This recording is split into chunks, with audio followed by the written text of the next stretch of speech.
My mother-in-law was very clear that anyone not pitching in with household chores wasn't welcome under her roof. It seemed she expected an apology from me, maybe even a hint of regret. My husband sat next to her, a faint smirk on his face, as if he enjoyed watching me get a talking to. But, against what they might have assumed, I felt a strange calm settle over me.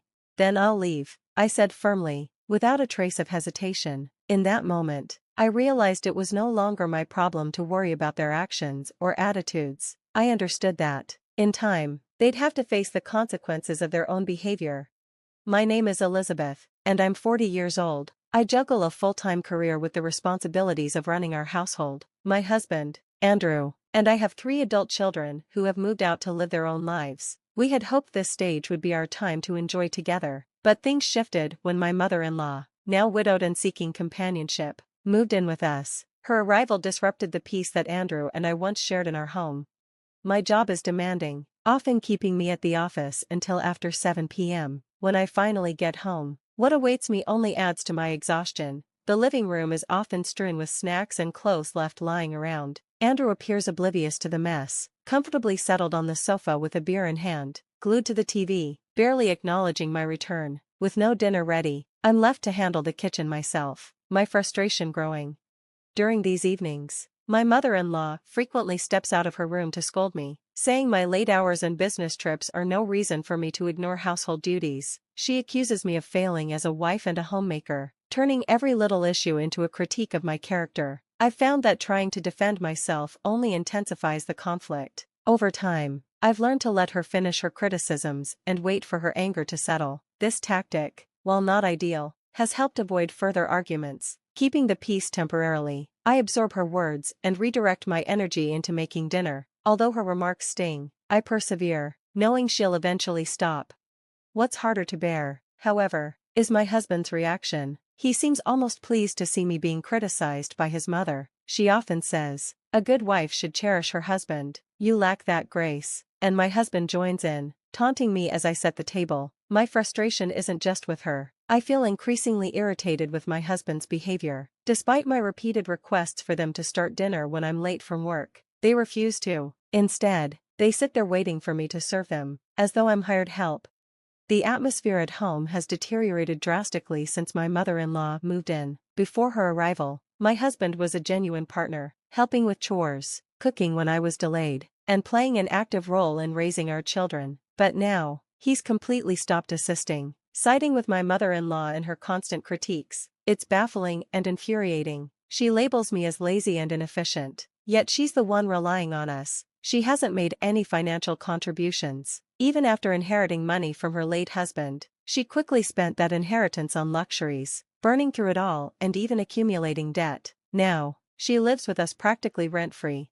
The tension started the very day she moved in. She initially promised to be considerate, even bowing deeply as a show of sincerity, but, only a day later, she reverted to her old ways, chastising me for not keeping the house up to her standards. At first, her abrupt shift seemed almost funny, but it quickly became serious. She criticized me for being too focused on work, saying it made me a poor wife. I tried explaining that my job sometimes demands late hours, but she seemed uninterested. Despite my explanations, my mother-in-law refused to listen. Instead, she suggested I work part-time at the local supermarket, as if that would somehow be more fitting. She had a rigid idea of how a daughter-in-law should behave, but had little understanding of my job's demands. Living with her became increasingly difficult. Any complaint she had, whether about our food choices or simple daily routines, turned into an issue. Even breakfast became a source of disagreement. We usually grab bread or buy lunch, but she disapproved of these habits. Although she eventually started following our routines, she did so reluctantly and with constant complaints. Dinner time became the main battleground. She insisted that dinner be served promptly at 7 p.m., with at least 3 side dishes, and expected everyone to sit down together. She claimed that normal families ate this way, but my job often kept me at work long past 7 p.m., making her demands unrealistic. Her strict expectations clashed with the reality of my professional responsibilities, which were crucial for our household's finances. She doubted the need for my job, suggesting that Andrew's income alone should be enough and implying that I worked more for personal fulfillment than financial necessity. When I sought Andrew's support, he brushed it off, saying I'd learn my lesson eventually. His refusal to defend me only deepened my frustration. It seemed he was content playing the detached husband, conveniently ignoring any role he could have in maintaining our home. This behavior only intensified my frustration. Ever since we moved in with my mother-in-law, Andrew had aligned himself with her rather than offering his support. It felt like they both enjoyed teaming up against me, treating me as though I were an outsider in my own home. Each time I tried to involve Andrew in household chores, my mother-in-law would interrupt, stating that these tasks were solely my responsibility. Disappointingly, Andrew never stood up for me. This shift in our relationship left me confused. We used to share responsibilities and work as a team. Now, however, a new pattern was emerging. I noticed Andrew smirking each time his mother criticized me. It dawned on me that he might feel uncomfortable with the fact that I earned more than him, and perhaps he resented having to do housework because of it. This realization made me question many aspects of our marriage and how different things had become since his mother moved in with us. Unable to express his frustrations directly, as he was the traditional provider, I began to wonder if he'd been quietly enjoying this arrangement from the start. When my mother-in-law moved in, she constantly questioned my role in the household, often hinting that Andrew wasn't truly the head of the family. I saw him subtly enjoying the criticisms she directed at me, exposing a side of him I hadn't fully recognized in all our years together.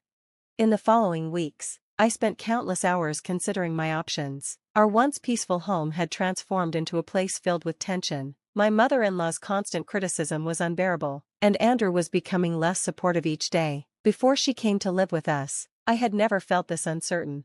One afternoon, while out running errands, a neighbor approached me with a surprising comment. She advised me to show more kindness to my mother-in-law. Shocked, I asked her to elaborate. She went on to say that although she didn't always see eye to eye with her own mother-in-law, she still believed in showing respect. Then, she revealed something upsetting. My mother-in-law had been telling neighbors that I was lazy and neglectful. She'd claimed that I left the house in disarray, the laundry undone, and that she was forced to do chores herself because Andrew worked late.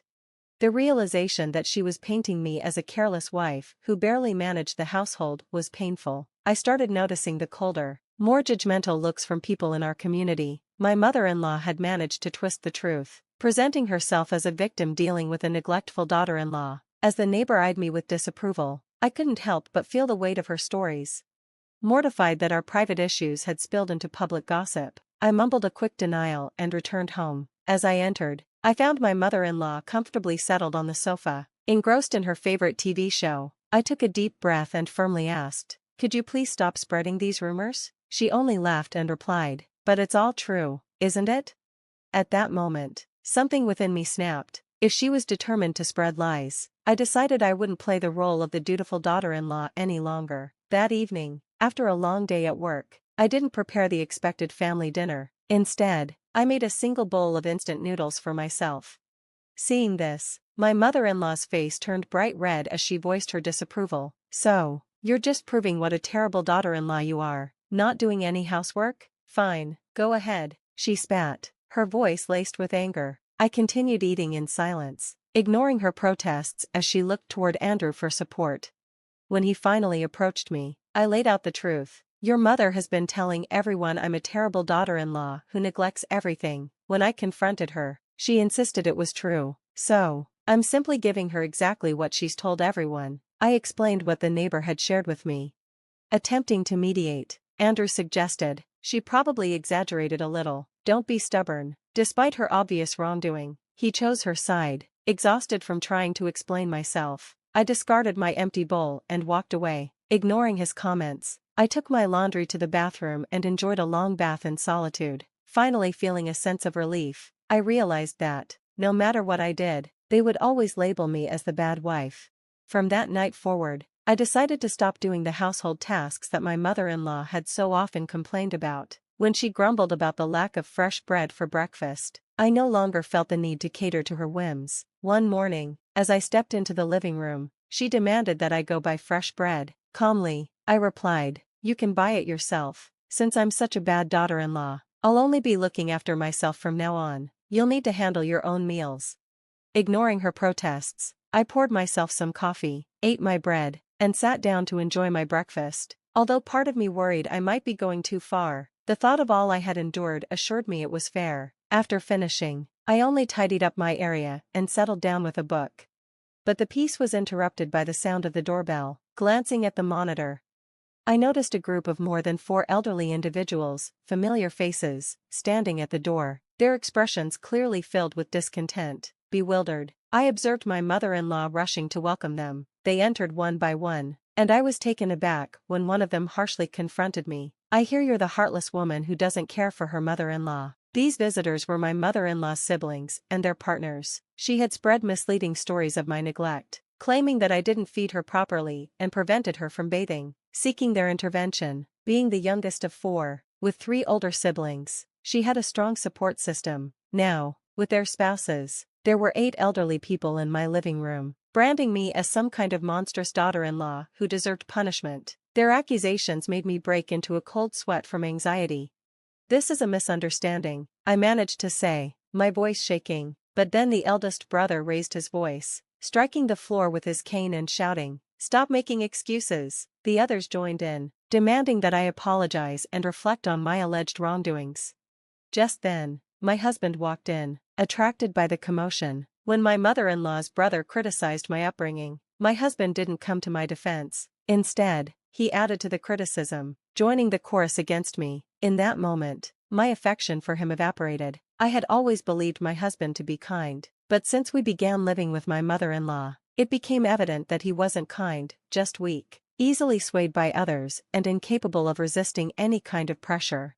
During the heated exchange, one of my mother-in-law's brothers took my husband's words to heart and suggested divorce. To my dismay, everyone appeared to agree with him. My mother-in-law then offered me a so-called second chance, but only if I promised to change and serve her and my husband better in the future. Trying to hold back tears, her siblings insisted I should be grateful, claiming I would never find a kinder mother-in-law elsewhere. They even decided to set up a rotating schedule, taking turns each week to check on whether I was fulfilling my household duties and caring for my mother-in-law and husband adequately. Once their plans were finalized, they seemed pleased and left to celebrate their reunion with a sushi dinner.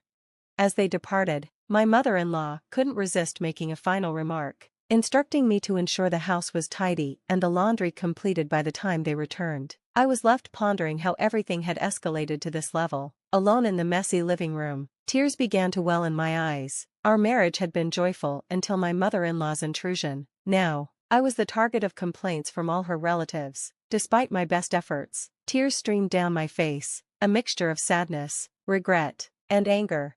A few hours later, my husband and mother-in-law returned. I was still seated in the disheveled living room. My mother-in-law smirked at me, her words laced with contempt. "Leave. We don't need a wife who can't manage housework. I told you to clean up earlier, didn't I?" Seemingly inebriated, she insisted that I leave immediately. My husband, wearing a grin, joined in, believing his support would ensure I complied quietly. I had reached my breaking point and no longer wished to exert myself for them. "Fine, I'll go then," I replied calmly. As I stood to leave the living room, I heard my mother-in-law and husband laughing behind me, likely thinking I was just bluffing, but their reactions no longer mattered to me. I walked to my room, packed my belongings, and left the house without saying another word. About a week later, my mother-in-law called me in a panic. "Andrew says he has no money." "What does that mean?" she asked frantically. I responded with the plain truth. "Andrew makes only a third of what I do. I've been covering most of our expenses, and the house is in my name. I plan to sell it, so you'll need to leave soon." She initially thought I was joking until I encouraged her to check the bank statements in her drawer. There was silence on the other end of the line as the reality sank in. Then the pleas began. She begged me to return, apologizing and saying Andrew was lonely, but I stood firm, informing her that I would be proceeding with a divorce through my lawyer. I ended the call, disregarding her tearful apologies. With legal assistance, I filed for divorce, citing my mother-in-law's unbearable behavior and my husband's lack of support as reasons. The divorce was granted swiftly, and I even received a small settlement. When I explained the situation to my children, they were supportive, agreeing that the blame rested squarely with my husband and his mother. After the divorce, I sold the house, forcing my ex-husband and his mother to move out, staying with relatives temporarily. Their stay was short-lived, as they soon had to find a small apartment, struggling to make ends meet on his modest income. From what I've heard, they now spend their days blaming each other for their troubles. Meanwhile, My ex-husband has been sending frequent messages seeking reconciliation, claiming he has severed ties with his mother. However, I find these messages more irritating than anything and am considering blocking him to preserve my peace. Without their constant criticism, I feel liberated and ready to live life on my own terms, focusing on personal fulfillment and well-being. Thanks for watching. See you again in the next video. Stay amazed.